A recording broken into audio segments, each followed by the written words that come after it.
महाराज जी, अगर हम जैसे आपने बोला अपना समझ के उनसे मांगिए, अगर वो पूरा नहीं कर रहे तो इसके पीछे हमें क्या समझना चाहिए? बहुत बढ़िया मंगल विधान है उनका, हम जान नहीं पा रहे हैं। उनके मंगल विधान में हमारी कामना बाधा पहुंचा रही थी, इसलिए भगवान ने पूरा नहीं किया। 100% समझ। महाराज जी, बहुतों का प्रश्न है। हाँ, बहुत। क्या होता है, संसार के जीव ये बात समझ नहीं पा रहे हैं। आप भगवान से मांगा, लेकिन आपने भगवान को अपना नहीं माना। सच्ची मानिएगा, सच्ची मानिएगा। अश्रद्धा और श्रद्धा पराये से होती, प्रभु से नहीं। वो हमारे स्वामी हैं, वो हमारे लिए जो विधान करेंगे बहुत बढ़िया विधान करेंगे। बिल्कुल सच्ची मानिए, आप समझते नहीं।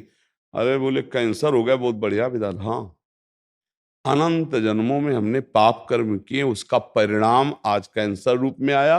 अब देख लो कि अब शरीर छूटेगा, भय सवार हो गया, तो जितनी श्वासें राधा राधा जप लो तो भगवान की प्राप्ति हो जाएगी। अगर कैंसर जैसा दुख ना होता तो भगवान की याद ना आती, भोगों में भूल जाते। ये बड़ी कृपा हुई। शरीर तो जाएगा ही, शरीर क्या केवल कैंसर से ही जाता है? अरे भैया, ऐसे ऐसे दृश्य हैं, खूब खाए पिए, फिल्मी गाना बज रहे, महंगी गाड़ी में बैठे, और एक क्षण में गाड़ी में आग लगी, सब भस्म हो गए। कितने ऐसे समाचारों में नहीं आते? कितने ऐसे खूब आनंद, एक्सीडेंट हुआ, चिथड़ा उड़ गए। इसका कोई भरोसा है? हमारी कामना नहीं पूर्ण हुई, कोई भगवान मंगल विधान है नहीं। भगवान के पास कोई कमी है? कुबेर जैसे जिनके सेवक हैं, वो हमको क्यों नहीं दे रहे? जरूर न जरूर हमारे ऊपर कृपा है। क्या कृपा है? हम गरीबी से जी रहे हैं, बड़ी विपत्तियां हैं, क्योंकि संसार में सुख नहीं है। ये तुम्हें अनुभव कराने के लिए भगवान, अब तुम चलो भगवान की तरफ। भगवान रास्ता देते हैं, पर जीव हठ करता है नादान बालक की तरह। जैसे छोटा बालक कार, हवाई जहाज, वो प्लास्टिक के लिए होते, और वो बिरज गया कि मुझे ये चाहिए, नहीं देगा तो वो फैल के रोने लगता है। फिर विवश होकर माता पिता या तो लाके दे देते हैं, और या फिर एक और नया काम करते हैं, थप्पड़िया देते हैं। तो हम लोग कुछ ऐसे ही जिद्दी बालक है, तो फिर थप्पड़िया भी देते हैं। यार तुमको समझाया, समझ में नहीं आ रहा। पहली बात, यहाँ इतना समझो, यहाँ कुछ टिकाऊ नहीं है। बोलो विचार करके, कुछ टिकाऊ है? ना हमारा शरीर टिकाऊ है, ना कोई भोग टिकाऊ। यदि भगवान हमको ये टिका, जो टिकने वाली वस्तुएं नहीं, ना देकर हमें अपनी भक्ति दे दें, वो अपने को दे दे, अपना प्रेम दे दे, तो हम पर कृपा ही तो कर रहे हैं। तो ये भक्ति का मार्ग ही तो खुल रहा है। जब सब जगह ठोकरें लगती, कोई नहीं अपना हो, तब भगवान याद आते। द्रौपदी जी को तब तक भगवान याद नहीं है जब तक किसी और का सहारा रहा। हमें लगता है हर विधान मेरे भगवान का मंगलमय है। यदि हम कह रहे हैं मांगो, यदि नहीं पूरी हो रही तो ये विचार कर लो कि कोई मंगल भगवान का विधान है नहीं। उनको देने में क्या था? अब हम शांत हो जाते हैं, ना भगवान पे श्रद्धा करते हैं और ना उस मांगित। आप देख लेना, मंगल होता चला जाएगा। हमने ऐसा देखा है कि अगर ये मिनट भगवान कृपा न करते तो बस खत्म, जीवन ही खत्म। ऐसी ऐसी परिस्थितियां देखिए, बचा लिया, बचा लिया। एक एक कदम पर वो अपने जनों को बचाते हैं। विश्वास करो, बिना मांगे वो देते हैं, बिना चाहे वो सुरक्षा करते हैं। हमें सत्संग में बताया, एक बार हम गंगा के किनारे जब भ्रमण करते थे, गंगा के किनारे रहते थे, तो वहां की कुछ एक ऐसी मिट्टी होती है कि जैसे कुछ सूख गई तो मजबूत हो गई, और कुछ ऊपर से सूख गई और नीचे दलदल ही दलदल है, और ऊपर वो एकदम प्लेन और सूखी हुई, बिल्कुल आपको पता नहीं चलेगा कि यहां दलदल है। अब हम उधर ही जा रहे थे, कोहरे का समय था, सर्दी बहुत थी। उस समय कोई घाटों में नहाने आता था, अन्य जगह तो था नहीं। अब अगर हमारा कदम अगला पहुंच जाता और हम वहां फंस जाते, तो कब कौन आता पता नहीं, और कितना हम धंस जाते पता नहीं। आवाज आई, ए आगे दलदल है। डंडा, छड़ी रखते थे ना, ऐसे आगे डंडा किया तो मलाई जैसा पापड़ी हटी, और मलाई जैसी आगे की, मतलब समाते चले जाते। अब हम लौट के देखा, कोई आदमी नहीं कहा। बार बार ये भगवान भगवान बोले, भगवान बचाए। ऐसे सैकड़ों जगह हमने देखा कि हमारे भगवान हमको कैसे दुलार करते हैं, कैसे रक्षा करते हैं। वो हमारे, वो आपके, लेकिन आप अपना उनको नहीं मान रहे हैं। अपना मान करके यदि बात रखें तो पक्का वही वो करेंगे जिससे मंगल होगा। दे देते हैं तो हमारी हानि नहीं होगी, और नहीं देते हैं तो जरूर हानि होने वाली थी, इसलिए भगवान ने नहीं दिया।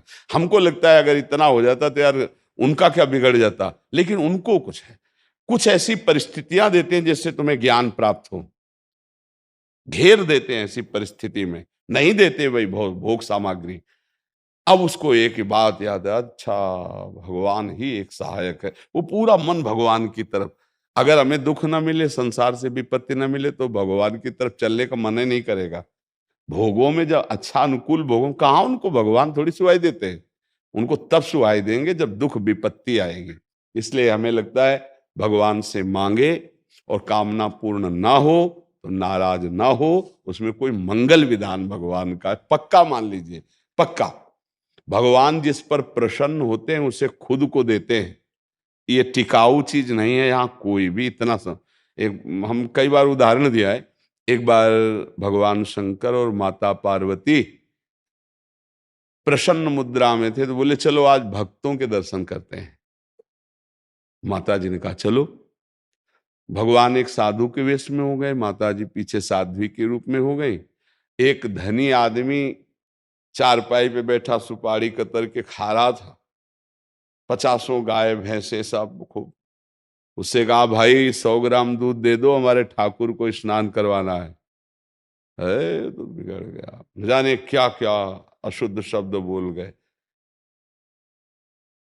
पार्वती जी एकदम रुद्र दृष्टि में, हम दर्शन कराने आए भक्त के, पहले धूप का कष्ट सह ले तो छाया का सुख मिलता है, पहले अभक्त के दर्शन करो तब तुम्हें भक्त के दर्शन कराएंगे। हटे भगवान शिव और कहा हे भगवान श्री हरि, इसके पास जितनी संपत्ति है इससे और 100 गुना इसकी बढ़ जाए। माता जी ने कहा, और ढरदानी तो कहते ही, उसने 100 ग्राम दूध नहीं दिया, गाली दी ऊपर से। और ये भगवान ऐसा, फिर भगवान बोले आओ चलते हैं तुम्हें भक्त के दर्शन कराने। तो एक गांव में गए, तो फूसा की झोपड़ी थी, उसमें उसकी माँ रहती थी, एक गाय थी, जवान आदमी। गंगा जी पार्श्व में बहती थी, गंगा नहा के भजन करता, माता की सेवा के लिए मेहनत करता, और गाय जो थी 100-200 ग्राम दूध देती थी, उससे माता जी की सेवा। भगवान शिव गए और भैया ठाकुर जी की सेवा के लिए 100 ग्राम दूध। तो जो देसी गाय होती हैं, वृद्ध हो गई, आधा लीटर, 500 ग्राम, 1 लीटर, बस ऐसे, ज्यादा नहीं। अपनी जो देश, हाँ नवीन हो तो 5-6 लीटर तक, ये 20-25 लीटर अपने देसी गायों में नहीं होता। तो थोड़ा दूध देती थी, पूरा दूध रख दिया, पाओ आप ऐसे। पाया और थोड़ी देर भगवत चर्चा की, चल दिए और कहा हे भगवान की गैया और मैया दोनों ले लो। अंबा जी को अब नहीं रहा गया, बोले जो 100 ग्राम दूध ले दिया उसको 100 गुना संपत्ति दे दी। ये हिसाब हमारी समझ में नहीं आया। और जिसने जितला था उतला दे दिया, गरीब आदमी, तो उसके दूध की जो वृत्ति आती थी वो गैया, और बात करने के लिए थी मैया, दोनों आप ऐसा बोले। यही तो समझ ठीक नहीं, समझो अभी इसका कुछ समय गैया और मैया में जाता है, अब ये अखंड भजन करके परमात्मा प्राप्ति करेगा। और वो उतने वैभव में तो अपमान संत का कर दिया, जब 100 गुना और बढ़ेगा तो महापाप करेगा, नरक जाएगा। समझ रहे? तो भगवान के विधान को हम लोग समझ नहीं पा रहे। अगर हमें भगवान नहीं दे रहे तो जरूर हम पर कृपा करें, ऐसा हमें मानना चाहिए। नाम जप करो, दूसरों की सेवा करो, तभी आप ये भक्ति का रास्ते समझ पाओगे। दूसरों से सुख लेने की भावना, भगवान को भूलकर संसार में रमना, तो आप अध्यात्म नहीं समझ पाओगे, भक्ति नहीं समझ पाओगे, तो पापाचरण बनेंगे, हृदय अशांत रहेगा, दुर्गति हो जाएगी।